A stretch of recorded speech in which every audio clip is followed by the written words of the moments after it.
Slot seterusnya adalah skop 5, iaitu pengurusan berat badan.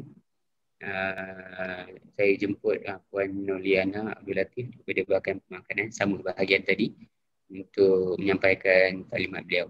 Silakan. Okay. Assalamualaikum, selamat petang. Saya share. Nampak kan slide? Nampak? Okay. So, seterusnya dengan modul seterusnya iaitu program pengurusan berat badan lah. So, saya dari sektor obesiti dan penyakit tidak berjangkit bahagian pemakanan lah ya.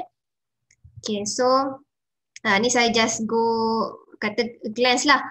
Kenapa program ni dibuat dan Cospen Plus pun take up this component jugalah ya. So semua orang tahu kita memang negara yang banyak kes obesiti, sama ada di kalangan dewasa, kanak-kanak memang tinggilah. So sekarang memang kalau dulu selalu kita kata almost 50%. So 2019 NHMS 2019 mendapati lebih dari 50%, iaitu 50.1 rakyat Malaysia ni either overweight or obese. So lebih separuh lah ya. So dan dia membawa kepada penyakit tidak berjangkit. So penyebab dia sebab tak seimbang makanan dengan ni. So yang ni lah eating habits. That's why akhirnya kita buat program, kita design lah program pengurusan berat badan yang kita namakan Trim and Fit lah. So dalam program Cospen Plus, program Trim and Fit ni dia ada modul dia, dan modul ni boleh didapati daripada kita punya website lah, www.nutrition.moh.gov.my. Dalam Cospen Plus, dalam garis pandang Cospen Plus, modul ni telah diringkaskan.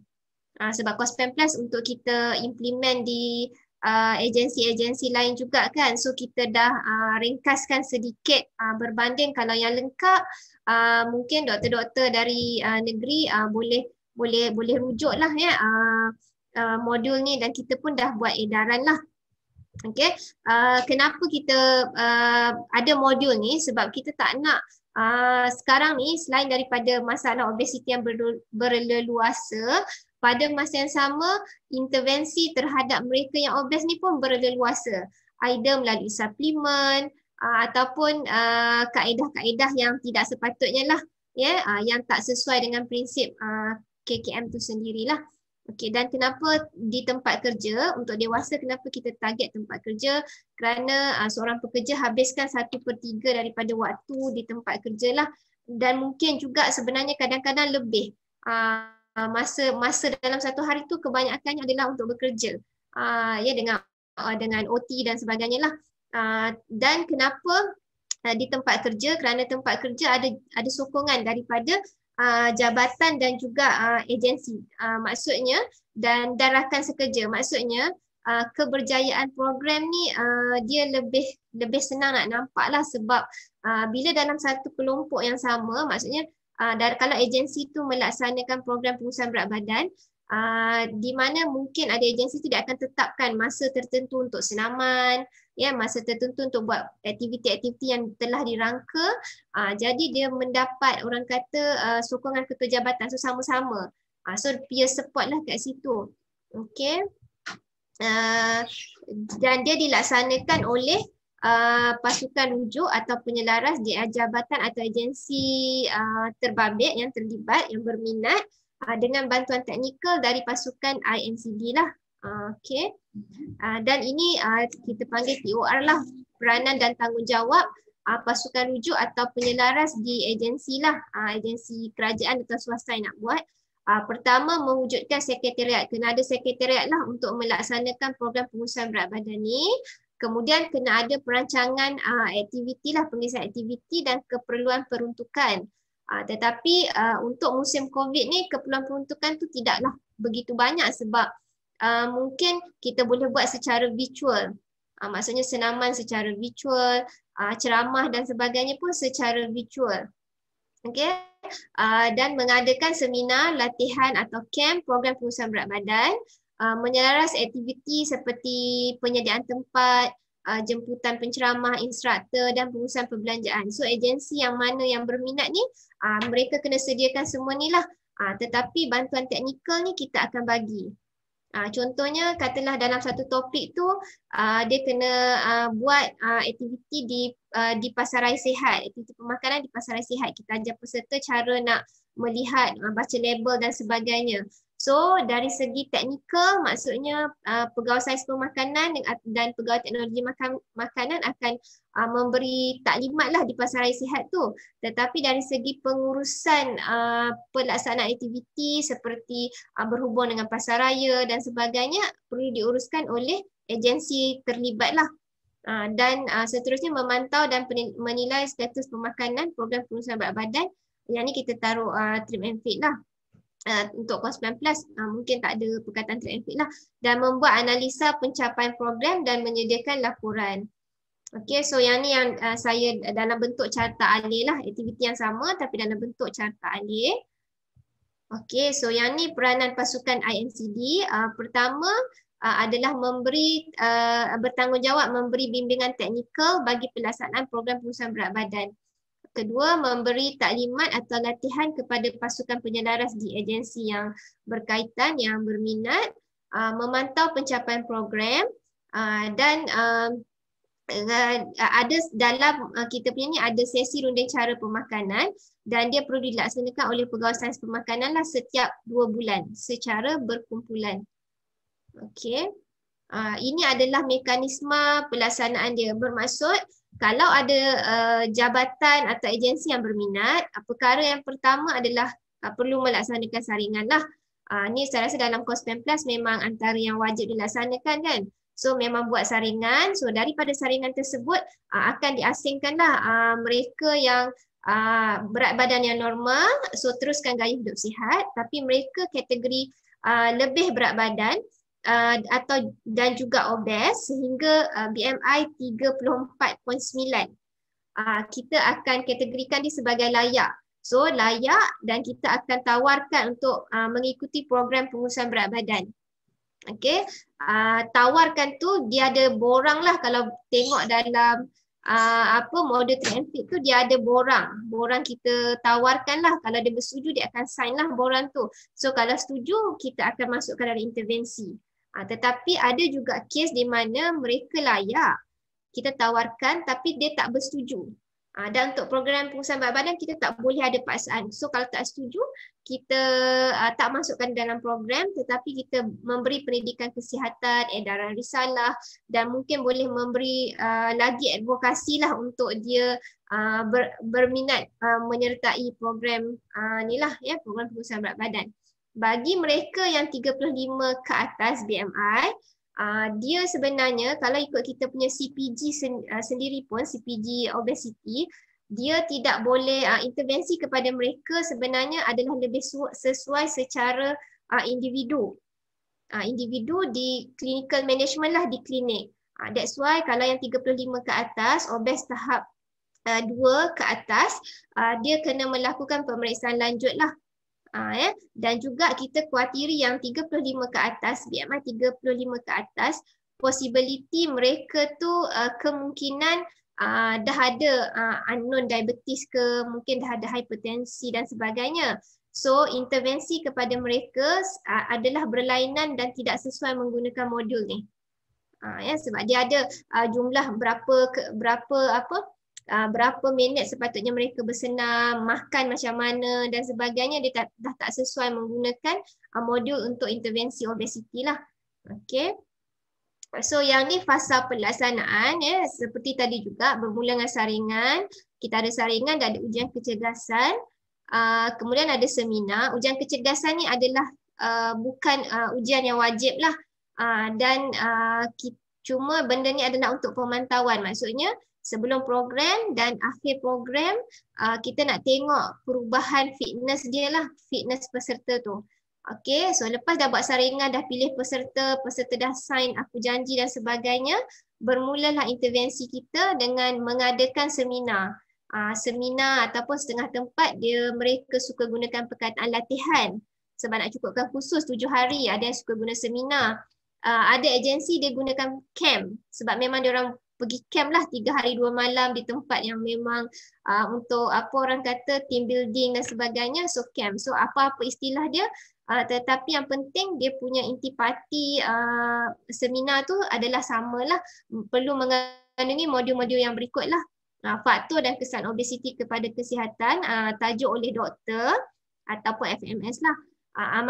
Modul amalan pemakanan sihat. Dalam modul amalan pemakanan sihat ni akan ada komponen pasal pinggan sihat, komponen berkenaan kita ajar peserta untuk penggunaan pemantauan kendiri Minuti Diary, ya, ada dan sebagainya lah.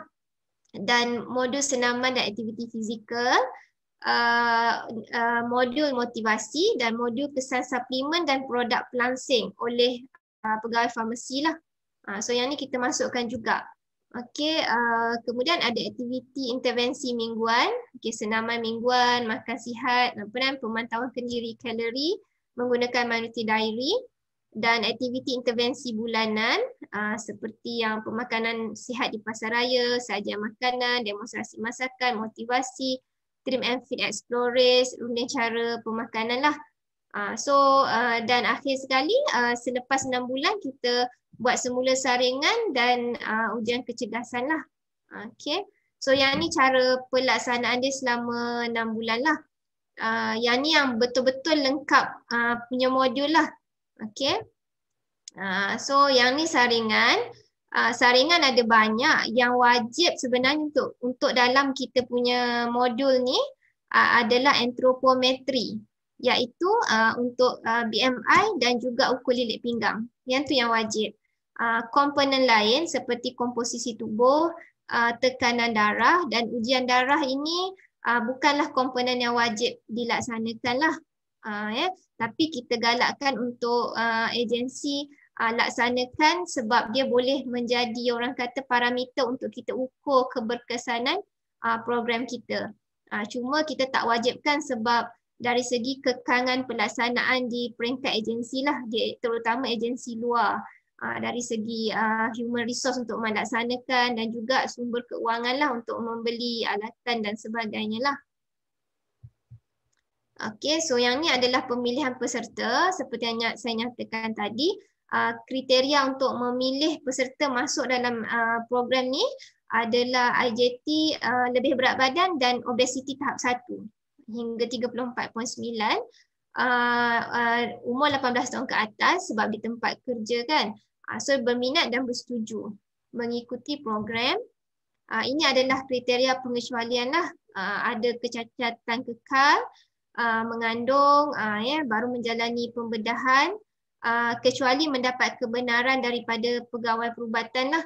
Sebab kita punya program ni kan untuk turunkan berat, so dia akan ada aktiviti fizikal yang memerlukan kekuatan yang lebih lah. So kalau baru menjalani pembedahan mungkin tidak sesuai. Dan IJT 35 ke atas perlu dirujuk ke klinik panel lah atau klinik kesihatan, dan tidak ada penyakit NCDs lah. Okay, dan kalau ada kita kena make sure kalau dia nak juga sertai kena dapat surat pengesahan atau kelulusan dan kebenaran dari pegawai perubatan. Sebab kita tak nak ada kes macam program-program di luar, pasien dan diabetes ikuti program pengurusan berat badan sebab bila untuk exercise, untuk pengurusan berat badan, exercise dia kena mencapai heart rate yang sepatutnya kan, baru dia burn fat. Dan kena tempoh masa tertentu. So ada possibility contohnya mereka yang diabetik boleh lead to hypo lah. So lagi bahaya. So untuk mereka yang ada penyakit ni, dia ada exercise yang tersendiri untuk mereka lah. So dia tak sesuai untuk exercise untuk turunkan berat. So kecuali dapat kelulusan kebenaran, maksudnya mungkin dia punya diabetes tu, dia punya gula dalam darah tu dah stable ya, dah check banyak kali dah stable. Kemudian mungkin dia punya TG bacaan TG dia, bacaan TC dia pada tahap yang dah terkawal setelah beberapa mungkin dalam sela masa yang sepatutnya dalam keadaan parameter tu kita dapati dalam keadaan terkawal. So doktor akan bagi kebenaran untuk join program, yang tu kita terimalah. Tapi kena dapat kelulusan dari doktor dululah. Okey, so yang ni ujian kecergasan. Ini adalah komponen yang tak wajib dilaksanakan tapi dia sebenarnya adalah baiklah kalau agensi tu dapat laksanakan, sebab dapat nampak, kita akan nampaklah progres peserta. Okey, so yang ni pelaksanaan aktiviti terdiri daripada komponen pemakanan, senaman dan motivasi lah. Okay, so ni saya just tunjuk gambar sebab tadi saya dah terangkan lah ya pelaksanaan aktiviti, apa modul yang terlibat. So yang ni kita just go to gambar-gambar lah. Okay, so ada pasaraya, pasaraya sihat lah, kita akan ajar baca label dan sebagainya. Okay, ni pemantauan kendiri Minuti Diary. Maksudnya setiap peserta akan pantau diri sendiri menggunakan apps ni lah. Okay, ni senaman mingguan beramai-ramai. So beza kita punya program dengan program lain adalah kita akan buat secara beramai-ramai lah di agensi terbabit ya, peserta yang lebih berat badan obes ikuti program, kita akan bersama-sama buat aktiviti senaman ni lah. Dan sekarang bila musim PKP ni kita still buat tapi buat secara virtual. Guna Google Meet ke dan sebagainya, tetapi pada waktu yang serentak ramai-ramai kita exercise bersama instruktor lah. Okay, so yang ni motivasi. Okay, so yang ni saya just tunjuklah agensi yang pernah yang telah melaksanakan program pengusahaan berat badan melalui COSPEN Plus lah. So program pengusahaan berat badan sebenarnya modul track and fit ni dia dah ada sejak tahun 2012. Ya, dah lama, cuma bermula 2017 dia diserap dalam COSPEN Plus lah. Maksudnya COSPEN Plus mengadaptasi dari program Trip and Fit lah ya 2017. So ada datanya 2017 lah. So 2018 2019 banyaklah ya bilangan dia 50 berapa? 50 dia terulang. 50 lebih, tak ingat berapa. 52 ke 54. Tapi 2020 tak banyak sebab mungkin sebab apa kekangan dari segi pandemik COVID, PKP dan sebagainya, hanya ada 4 agensi lah ya yang melaksanakan program pengusahaan berat badan under COSPEN Plus ni. Okay, so saya ringkas saja penerangan saya. Ada pertanyaan apa?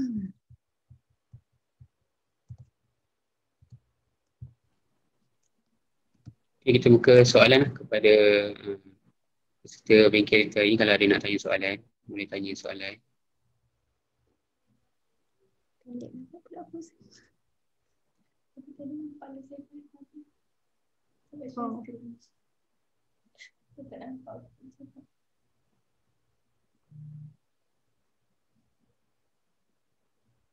Ada sesiapa nak tanya soalan?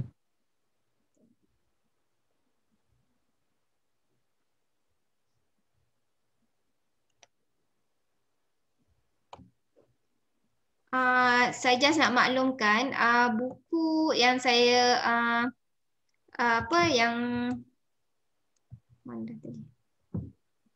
buku modul ni kita ada edarkan kepada negeri lah pada November 2020 melalui Pegawai Sains Pemakanan Negeri lah. Kalau doktor di Jabatan Kesihatan Negeri nak dapatkan buku terbabit lah, buku tersebut.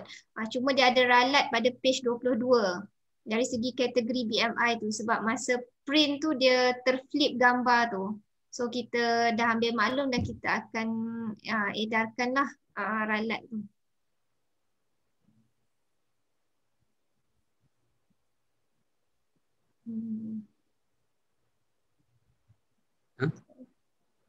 Boleh download ke? Ada soft copy? Boleh download dari website kita. Okay. Dari website kita ada dalam bentuk PDF dan juga dalam bentuk e-book.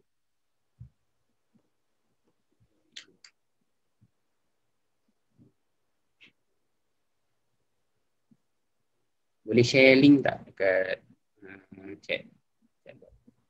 Share link. Untuk yang download book ni. boleh pergi kat website ni, nutrition.moh.gov.my. Ada nampak tak?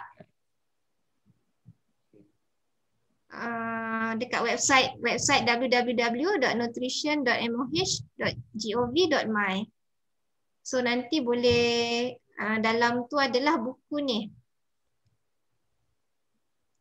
Kalau saya nak share mungkin nanti saya WhatsApp pada doktor pun bolehlah PDF tu. Boleh? Sebab ada yang kata tak jumpa. So nanti minta puan WhatsApp ke saya, nanti saya akan sampaikan kepada negeri link tu untuk JKN download. Ada soalan lain? Kalau tak ada soalan, so saya ucapkan terima kasih kepada Puan Liana dan juga Puan Fadwa kerana sudi meluangkan masa memberi talk lah untuk hari ini berkaitan amalan sihat dan juga pengurusan berat badan.